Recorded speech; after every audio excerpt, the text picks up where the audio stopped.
Empezando un poco esta plática, al mundo le dio COVID, un año posterior le tocó resistirlo, adaptarse y reiniciarse.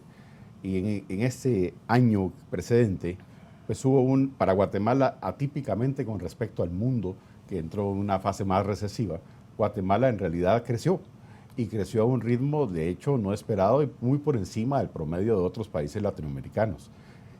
¿Por qué cree usted que se dio este fenómeno de resistir, de hecho, la crisis y esta variable tan tremenda que hemos tenido en el mundo? ¿Y cuáles fueron los factores que potenciaron ese crecimiento a pesar de tener esa variable tan adversa como la pandemia mundial?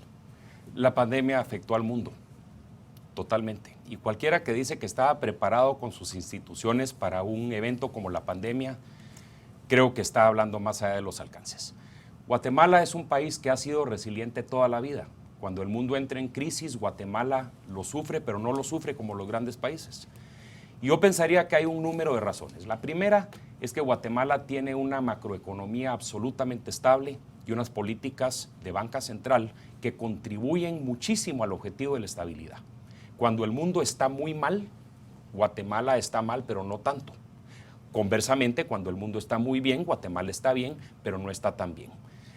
Otro elemento que creo que es importante es que las grandes economías del mundo, en la época de la pandemia, trataron de resolver el problema a través de la impresión de dinero. Y cualquiera sabe que la oferta y la demanda del dinero y los movimientos de esta se llaman inflación.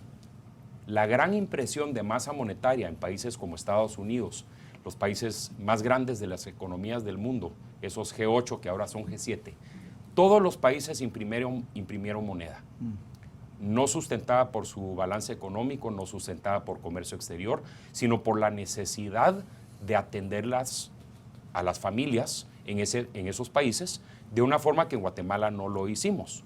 En Guatemala se implementó una excepción a la norma del Banco de Guatemala. El Banco de Guatemala le prestó dinero al gobierno, pero no se emitió moneda.